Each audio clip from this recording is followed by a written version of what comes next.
We started digging into some of the late first, early second round prospects that the San Jose Sharks could be interested in.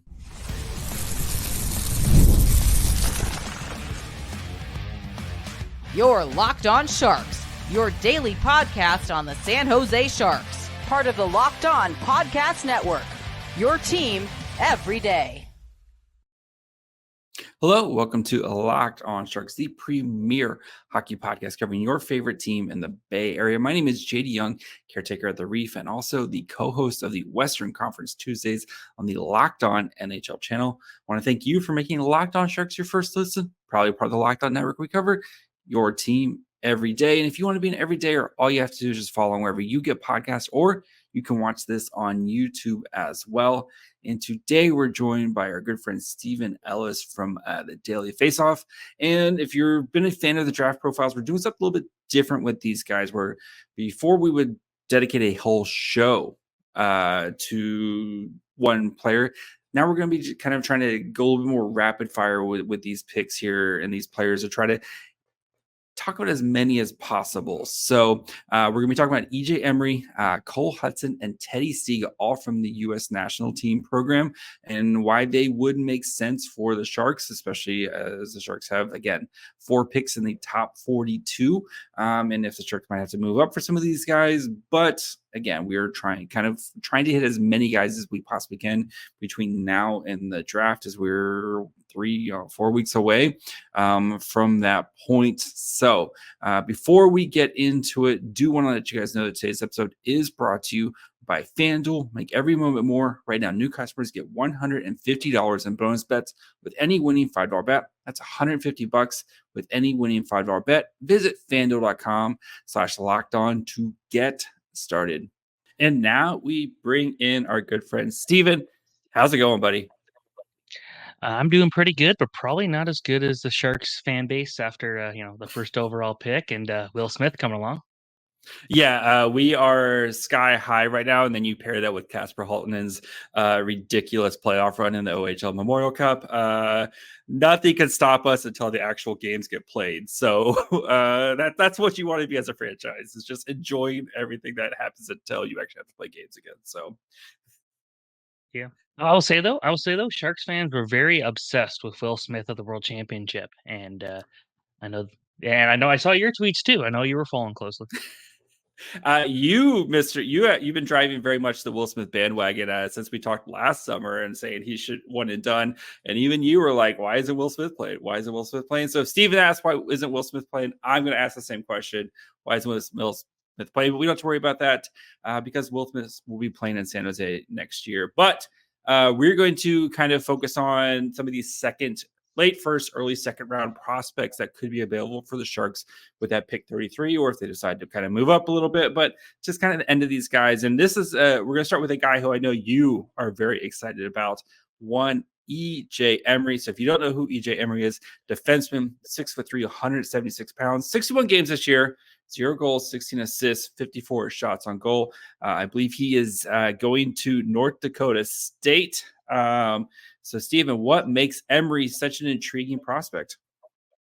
It's definitely the defensive side of things. And I think when you look at some of the top prospects for this year's draft, whether it be Zane Parekh, whether it be, maybe actually Zane Parek's probably the good example of a guy who's really skilled with the puck, but still needs some work defensively. There's EJ Emery, who is all defense all the time. He had 0 goals during the season. He did score once in the top prospects game they had, but other than that, didn't really contribute anything with the puck there. And yet, I still feel like he's a better puck mover than I think he gets credit for. But the thing with him is, he commands size. And when I got to vote at the U18s in Finland for the top defenseman, I did pick EJ Emery. It was his defensive partner, Cole Hutson, that won it, mostly because he had 13 points. But with Emery, he was the one starting a lot of those plays. He was the one that was allowing Hutson to go be a 4 forward out there so he could just shut things down, blocking shots, getting sticks in the lanes. Like, he makes himself so difficult to play against. And someone who could do that so effectively in your own zone, that's valuable. Like, he could play with anybody. Like, Cole Hutson is one of the most skilled defensemen you're going to find in this draft. And every time we saw Emery play alongside him, it elevated the pair together because they just kind of fit that role so well. So I think being able to just be that rock while you have someone go rush the puck gives you a lot more confidence in your own zone, and that's what Emery does. And I know I've been pushing him probably higher than most people, saying like he's top 20 prospect, and some think he's not even a Mhm. first rounder because he's missing that offensive push. But you still need guys who can play defense if they're a defenseman, of course. And I feel like this is a guy who does it about as well as anybody in this draft. All right. So, I mean, I'm very much in the defenses for nerds. Go play offense because, as you know, I think you have to score goals to win games. But a guy like Emery, if you're like a bona fide, legitimate, like shutdown defenseman that can pair with a guy who can go play a bunch of offensive stuff, maybe a Luca Cagnoni type of player, is a little bit smaller, but you see the offensive skill there. Uh, is this a potential like? Yes, this is you just pick him in the second round. You don't have to worry about it, and you're going to have a guy who's going to play a bunch of NHL games. If he's in the second round, if you got to take him, I think no matter what, because to me, again, I think he's a top 20 prospect, and a guy that you can just pair with anybody. Didn't seem to matter who he played with. And I still feel like there's some untapped potential offensively coming because it's a guy that watching him practice throughout the year, and he shoots the puck a lot at practice. He continuously tries to get better. When he played with Cole Hutson, he didn't have to shoot the puck. He just had to get it Yeah. to the guy who knew what to do afterwards. And I think, when he goes to college, he might have to take on a bit more responsibility there. I could see him playing 20 minutes a night, no problem, in his first year of the college hockey because he's a Mhm. natural born athlete. He was a track runner in high school. He told me he only lost once in his entire high school career. Now, who knows how accurate that is, but it's a guy that just could like he just all he does is move. He's always being so athletic. His dad is a former Canadian Football League linebacker, and you can kind of see it in the size there of Emery and just how pure strength there is. I also got to laugh that he played for the U.S. National Development Team, despite I'm pretty sure he never really lived in the states. He's his dad is listed as being from Compton, but Emery himself like grew up in Vancouver. He's a Canucks fan. Um, but anyways, kind of just seeing his rise this year as a guy who just you can throw in any situation was going to be good. He was going to get the job done. He could play against those college guys. Like again, I'm really high on him. What makes his defense so special? Is it the way he maybe like shuts down guys at the blue line? Is it like how he controls the crease? Like, what is it that makes him such a special defender? So I think it's he plays man to man D very well, and I still feel Mhm. like it could be even better. It just he does it better than most in this group already. I think that he skates really well too, so he's able to use that. He's not like a mean prospect, for a guy who's built like a tank. He's not going to Yeah. go out there and just lay somebody out. He's out there like he just wants to take your space away. He wants to give you no room to play with, and when he does that, that's what makes him so effective. So he'll block shots. Um, you know, he continuously to get better like offensive instincts. He knows when to rush into the play a bit more, but he still knows that his job is to defend and getting in the way. Like he just doesn't want the puck getting near the goalie, and he's very aggressive in front of the net when he needs to be there too. So he just, as basic as it sounds, this guy learned how to play defense and sticks to it. Like another guy if you're looking at as a potential second round early target, there's Henry Muse, Mhm. who was a forward who converted into a defenseman a couple years ago. And I think the issue there is he still isn't great defensively because he wants to rush in all the time. It's like that's what he always wanted to do, but maybe he wasn't going to be able to make it work as a forward. I think in this case, this is a guy that from day one wanted to be the most responsible defenseman. And he told me he wants to be someone where if you need a guy to go out there and defend late, he could be the guy he's counted on. And that type of mentality goes a long way. All right. We'll finish up this with him really quick on this question. Where would you kind of stack him in if the Sharks do draft him? Where would you kind of stack him in their defensive pipeline? So see, that's the thing. It's like I love Cagnani. I wrote about him on draft day Yeah. last year as a guy like this guy is going to be one of the best prospects or one of the more underrated prospects in the draft because he just does so many good things there. I think maybe right now, if he was taken, I would put maybe Muka Madulin to start ahead, Yeah. partly because of his elevated development time here, but I think I like him a bit more than Henry Thrun. I think I like him a little bit more than, uh, but definitely more than Cagnani, just from a Mm. defensive standpoint. But he's kind of just like, I'm not sure they actually have a defenseman in the system that kind of fits his profile. All right, guys, before we continue and we talk about Cole Hutson, and if his brother's good, why not just draft Cole and see if you can get the same thing? So we'll get to that here in just 1 minute. It's winner take all time in the NBA and NHL, and FanDuel is giving you a shot to bring home a big win of your own. Right now, new customers get $150 in bonus bets with any winning $5 bet.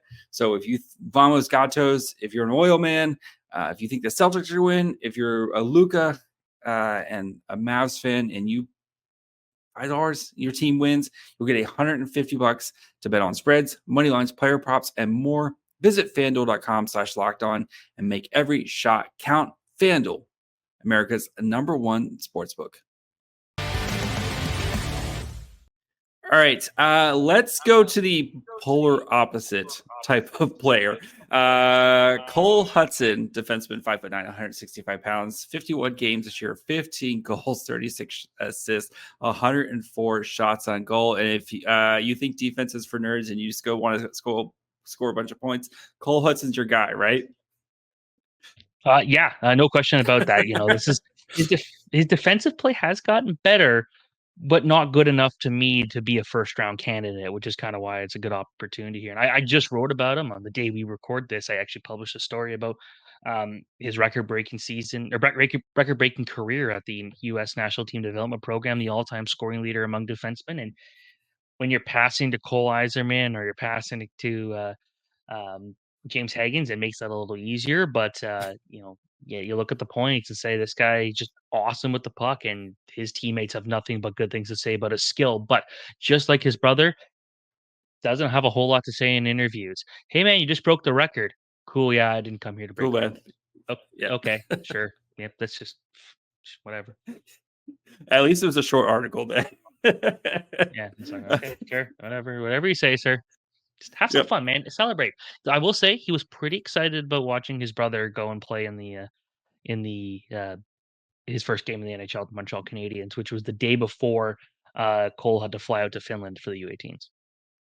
All right, so we know the Hudson family, they're Boston University connected.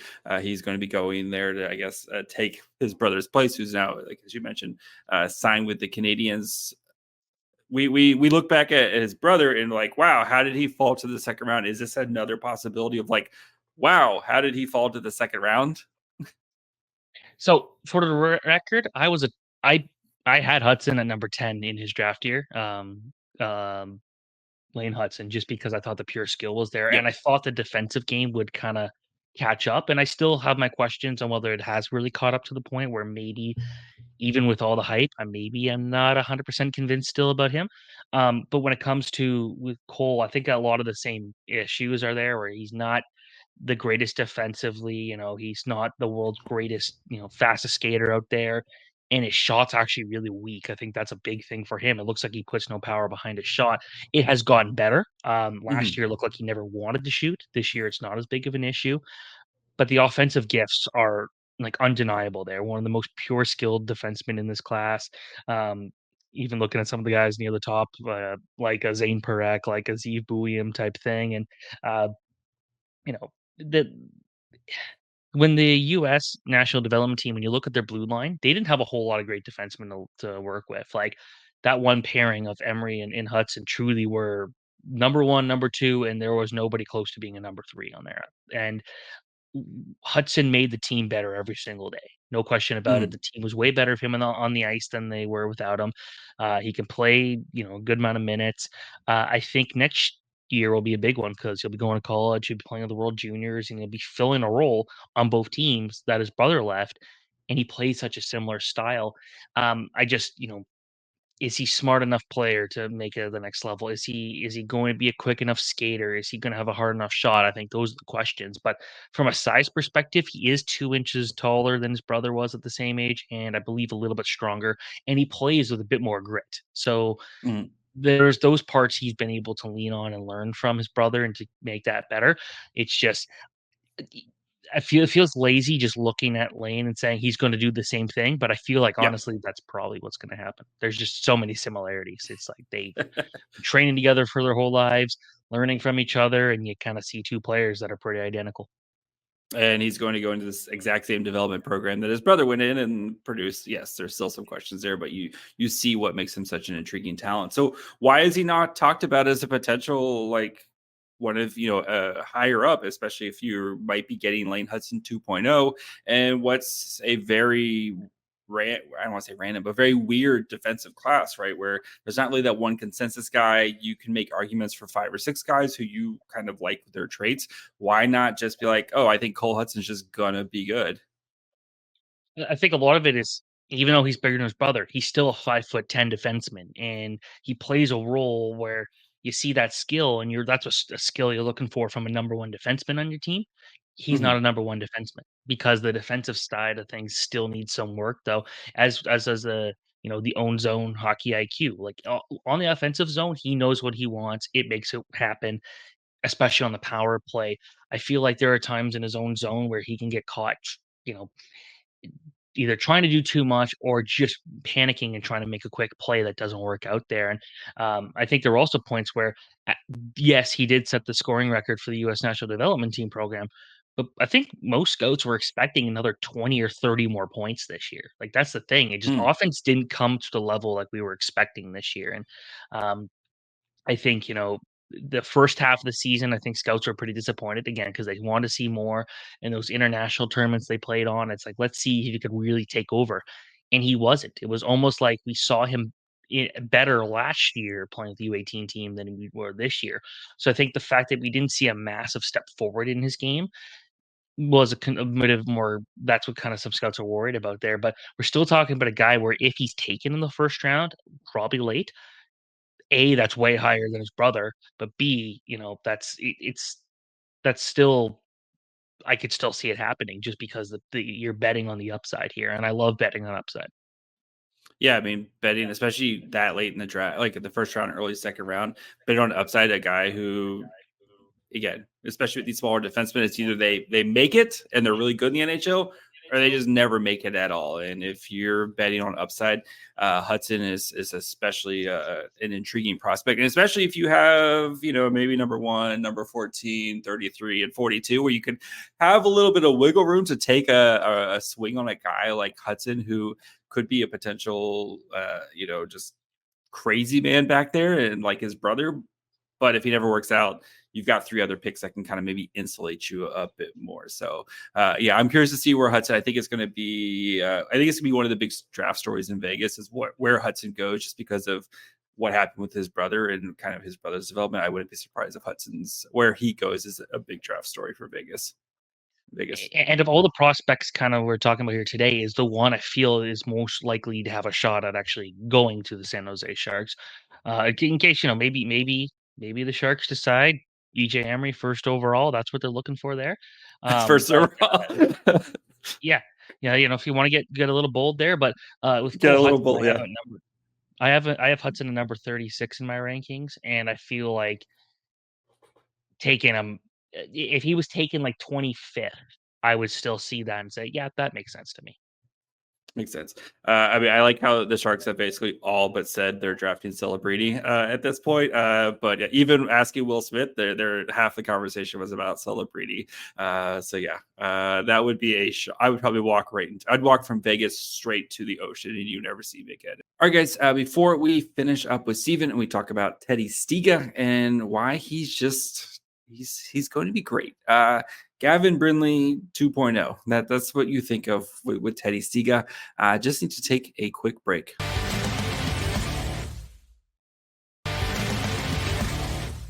And now we're going to finish up with a forward, Teddy Stiga. 5'10", 173 pounds, 61 games, 36 goals, 43 assists, 184 shots on goal. Stiga. I mean, we've seen the Sharks go the USNTDP route with plenty of forwards.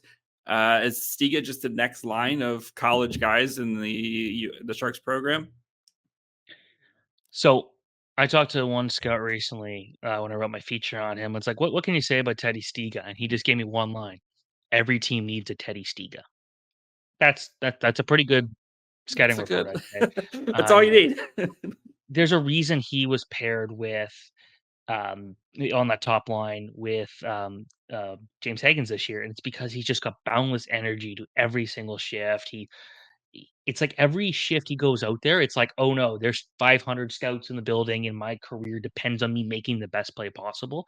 And we saw that at the U18, like especially where he just took his game to another level, especially midway through.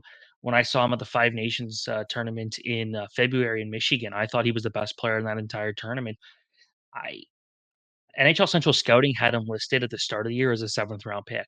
I am confident he'll be taken in the 1st round this year. And that's Mm. a huge glow up for a guy like that. I listed him actually in an article a few days ago as one of my biggest risers for the draft. And it's because, I feel like he's going to be a middle six player, but he's going to be a middle six Swiss Army knife who could do a little bit of everything. Now, the Swiss Army knives are not amazing at anything, but I think the one thing Stiga does is he just brings that energy that you don't always see from skilled players like that. And whenever we'd ask James Higgins, like, "Hey, like, great game, whatever. What was that like?" And it was like, "Oh, Teddy Stiga basically did everything for me. He's great." And someone like that you can throw with anybody, any skilled player, because he's been playing with skilled players, and he'll really step up. And a big thing for him was last year, I think came into the program at like 5'6" or 5'7", was really weak and had an injury that took him out at the end of the season. And he spent the whole summer trying to get stronger, trying to get better. And the result was this outstanding season that pushed him into the 1st round territory. So again, if he's available with that 3rd pick, awesome. I don't think he'll be there. You won't want to take him with that 2nd pick, but Mhm. he's a player again that every team could use, because I think people forget you still need middle six, you still need bottom six players, and Teddy Stiga can do that very well. So he's projected. He's going to Boston College. We know that they have an opening on the freshman, soon to be sophomore line with Will Smith. Do you think that's a possibility where he could just go in and play? Maybe not the Will Smith role, but playing as that guy who kind of helps combine Perot and Leonard, and that kind of maybe just fills in that chemistry a little bit. Well, see, he could play with James Higgins too, and I feel like Yes. that's probably what's going to happen because of their connection this year and how it'll Oh work out. But man. yeah, that's the thing. Higgins might get the push up just because of the pure skill, but at the same time, I think there's an opening. Maybe Ryan Leonard plays center next year because he joined the program as a centerman. Maybe that's what they do there. So it'll be interesting because one of the things that made Boston College so good this year was the fact that Will Smith's not on the ice. Cool. Here's Cutter Gauthier, the best Yeah. prospect in hockey. It's like, let's just throw out this other guy here who could do everything too. And I wonder if that's something they do next year, where they don't try to stack that top line. And because obviously Ryan Leonard could still go pro, and it feels like that's going to be what happens. But then that makes it interesting, where if those two, if Leonard does go pro, and then maybe you do have Stiga, and then you got James Higgins, and it's like, oh, throw Perot out there, that's going to be, yeah, it might not be the same line, but it's going to be pretty damn good. And that's what's going to make that fun. So Stiga is, put it this way, if Stiga goes to the Sharks fans, you're just going to become full-time Boston College fans.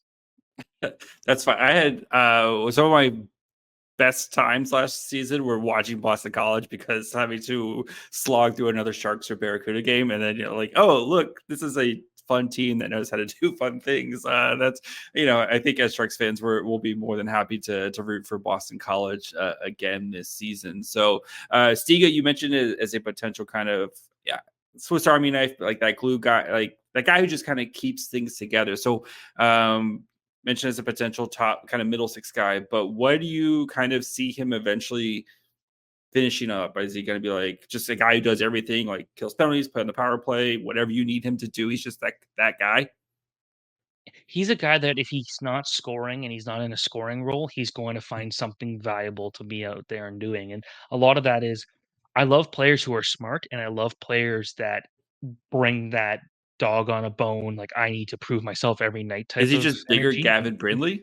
Is that Very much like Gavin Brindley, maybe not as skilled with the puck, but yeah. um, Gavin Brindley going in as low as he did still shocks me, because I know he's not a big guy, but man, that dude's so talented. And Adam Fantilli called him his favorite prospect.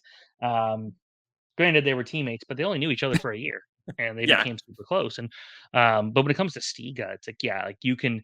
There's just so much about his game that makes him so valuable out there, and I would not be